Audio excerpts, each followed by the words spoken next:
All right, here's what the Patriots have done the week after the bye the last 2 seasons. Both games were losses for the Pats, and the offense was mainly the issue. The Patriots averaged just over 14 points per game. They were just 50% in the red zone, and they turned the ball over 5 times. My word, I hope that doesn't happen again as we deep dive what's been going on.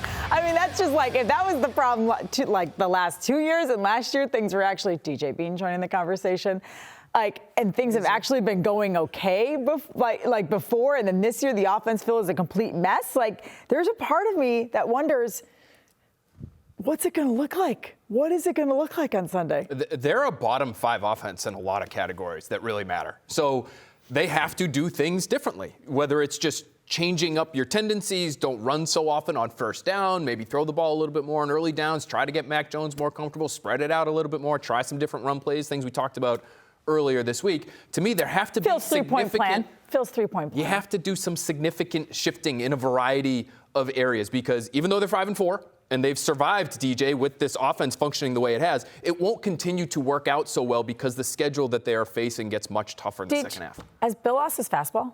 No, I don't think so. I mean, I think he's lost his fastball in a lot of ways as far as like picking coaches goes, and drafting over the years has gone. But Belichick is still, I think, a really good coach. He'll make a dumb quarterback look stupid. He'll make a young quarterback look like he's 5 years old. He can still do those things. The problem is, the payoff isn't as big when you don't have Tom Brady at quarterback, or when you don't even have a good quarterback, which I don't think the Patriots have right now. So you could still coach a good game and lose. As to the point that you made, Phil, I can't see, even though I think the Patriots are not a good team, I can't see them experiencing the drop-off that they had last year post-bye, because if they get that much worse, and if Mac Jones has the drop-off that he had, like he had last year, he'll become like negative $1 billion in value. Because, I don't think they're going to get that bad. I think that maybe they'll stay around the same, which stinks. I think you're right about everything you said, except for this part about installing an offense. Bill has never installed an offense without an offensive coordinator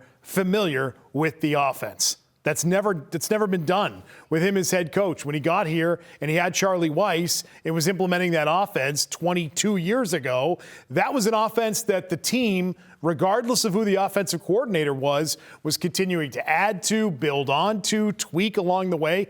They've never done this, and they've certainly never done it with someone who's never coached offense before. And so I think maybe there's a part of him that underestimated how difficult something like this would be for any coach, never mind Bill Belichick. Which is why, DJ, when you say, like, I don't think they'll necessarily be worse, but they could be the same, like, that to me is not great, because it's not going to produce wins, which means they're going to be worse. And I agree with Beadle that, I think he still coaches well, but he doesn't manage well, and that's a huge part of being a coach. You're saying, essentially, they only have room to go up.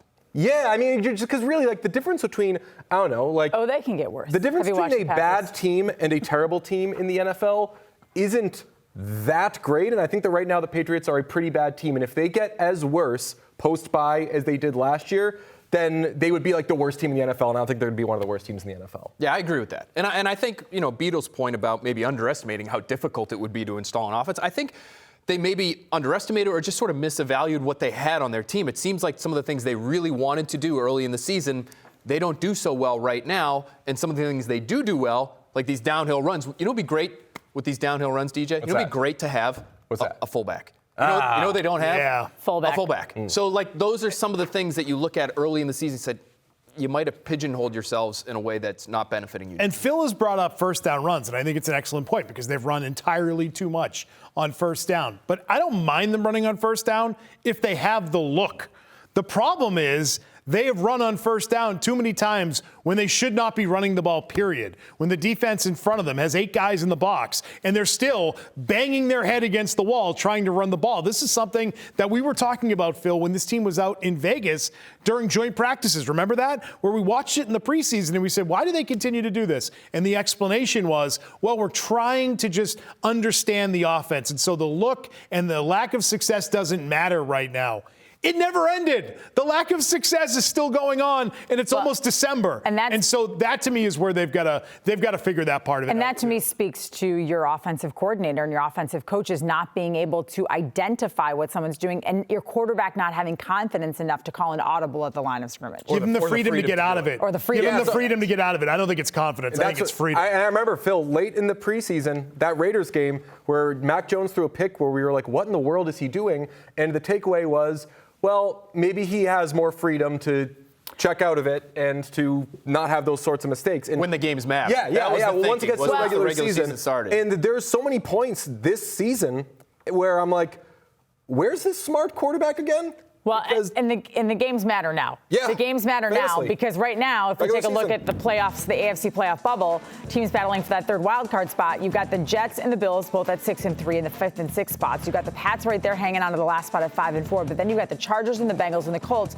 And the Pats only play the Jets and the Bengals on this list, if my memory serves correct. So to me, I don't want to call this a must-win game, Beetle, but it's a really important win. And I said this earlier in the week. To me, the two most important games left on the schedule are the Jets and the Bengals, because those are the two teams that you have control over that you're going to be jockeying with for that final spot. No, I think this is a must-win. I think that the next two are very difficult to win. I've got them losing the next two, so they need to have this one. It counts for the math in the division. So losing the next two, you have them losing. Days. I don't know if you've heard this. Yeah, no. You have them losing to the Vikings and the Bills. Yes, correct. And so if they're going to lose those two games, they can't afford to lose this one. And if they get through this stretch 1 and 2 with the losses to the Vikings and Bills, they're still treading water. They're not dead. And having this win over the Jets will help them in the AFC. And it's not just the Vikings and the Bills. I mean, you got the Bills twice. You've got the Dolphins again. You've got the Bengals, as you said, Trenni. So, I mean, at some point, some of these are kind of scheduled losses, like you said. So if you can't beat the Jets, who are, like yourself, a fringe playoff team, I think the Jets, as gross as it is to say, a little better than you. Like, at some point, you have to start building, and this would be an important step in that process. Well, compared to some of the other fringe playoff teams, I mean, talking about the Bengals, for instance, like this is a more winnable game, in my opinion, because of who they have at quarterback, because that just Bengals matters should have Jamar Chase too damn much. So, and the math would suggest that this is as close as it gets to a must-win right now. 538. I saw them post that this is a 54% chance of making the playoffs team if they win this game, the Patriots. If not, that percentage goes down to 17% chance of making the postseason. So they've got to win this one. Should they win it? Like, or are the Jets a legit team? Like, are the Jets, if Zach Wilson can just not turn the ball over, are we talking about a totally different, and listen, that's, if Mac Jones plays, if Zach Wilson plays well in this game and you beat them, that's a good win. I think you just have to remember where you are in the season, where you are in this building process with the coaching, with the quarterback. If Zach Wilson looks like a representable quarterback in the NFL in this game and you win, hell yeah, that's a good win. It might be the first time it happens, though. Zach Wilson doesn't play like a representative NFL quarterback. Even when he's not losing them games, when they're winning games, it's in spite of Zach Wilson. He's trying to turn it over. When he completes passes, generally speaking, it's a lot of screens, it's a lot of RPOs. They completely take everything off his plate, and they say, just please, please, please, don't throw an interception. Yeah, the key to the Jets is to not let him throw the football.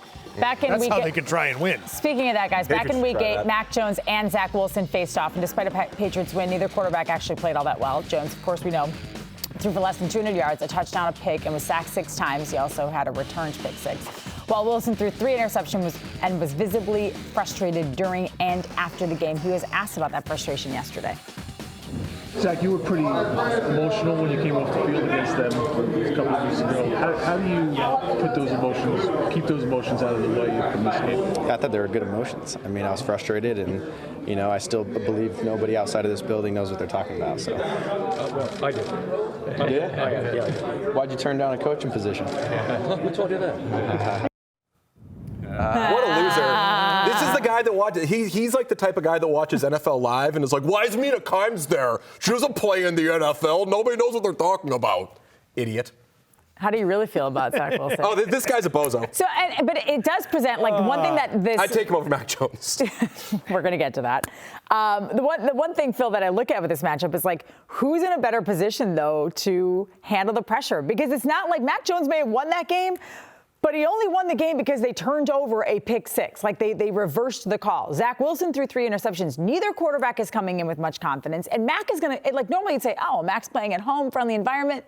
They're out to get him at Gillette. He gets booed all the time there. Like, I feel like the last time he played not to lose as opposed to win. I just look at the matchup, though, and Bill Belichick just has his way with Zach Wilson. And for as bad as the Patriots' offensive line has been over these last couple of games especially, the Jets' offensive line is actually in worse shape. And the Patriots' defense is right there with the Jets' defense in terms of being one of the best in football at bothering opposing quarterbacks. So I just look at all of these different angles from a Zach Wilson perspective, and it's really hard for me to envision him quarterbacking a team that beats the Patriots. Yeah, I don't see it. And I don't see this Jets team, as much as I like some of their talent, I don't think they're a particularly smart team. We saw that in that game down there 3 weeks ago. I mean, for all the talk of the fact that game could have swung, and I think would have swung if the pick six had stood, it was a stupid penalty that occurred after the fact that wiped it out. Right. It's a stupid penalty by a stupid team. And so I hear some of the things coming out of there this week, whether it's that clip we just played of Zach Wilson talking about, no one knows anything outside of here, or it's Robert Saleh this week, talking about, those are teachable moments, young man, we're going to play. And then he starts talking about, we're going to play championship football this weekend. It's just a bunch of rah-rah bullcrap. It sort of reminds me of the Lions a little bit. Right, when the Lions, that the Letterman jackets? That was the Texans. That was the Texans. What the Lions should have done was kick field goals, right? They should have just taken field goals. They should have tried to eat up some clock. The Jets are too dumb to do that. So I have no hope in them to come here and win. Well, DJ, I know you want to get to this because on BST, back on Halloween, after the Patriots beat the Jets, Holly and Bedard agreed on which quarterback they would rather have. Take a look.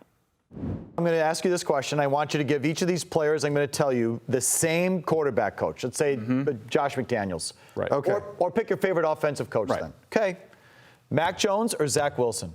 Same quarterback coach? Hey, Zach Wilson. Okay, there Zach it is. That's Wilson. what I wanted. I like it. I love Zach Wilson. I did. I completely agree. Yeah. You really? Yes. Oh, yeah. So you'd rather have Zach Wilson here than Mac Jones? Upside is insane. Yeah, it is. Upside is crazy. They don't call him the Mormon Mahomes for nothing.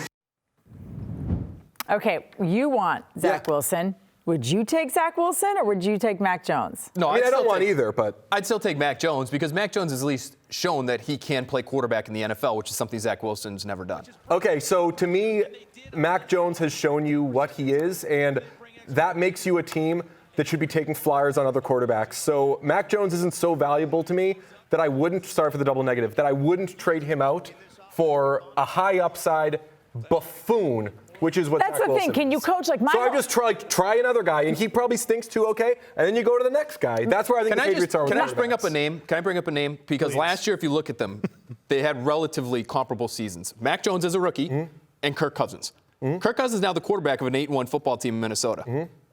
Isn't there a world in which Mac Jones becomes Kirk Cousins circa 2022 and you end up having a pretty good football team? My thing with Zach Wilson is, can you coach stupid out of somebody? No. That's what they're trying to do. This is why. I think that's what they're trying to do with Mac Jones, though. I mean, he's thrown so many dumb picks this season. His instincts are so bad that I want nothing to do with him. And of the quarterback draft class of the 5 guys, if you want to include Trey Lance, go ahead. But this is the one guy where I definitively say, oh, no, I absolutely want Mac Jones over this guy. Because I could not stand to watch that on a weekly basis, to have the just really poor instincts and poor decision-making that we have seen out of this guy. I think he's close to already having shown that he can't do it. And the poor decision-making, I think, for Mac Jones, and maybe I'm making too many excuses, though, has been a product of everything that's happened around him this year. I'd like to see him back again with, like, a real offensive coordinator quickly.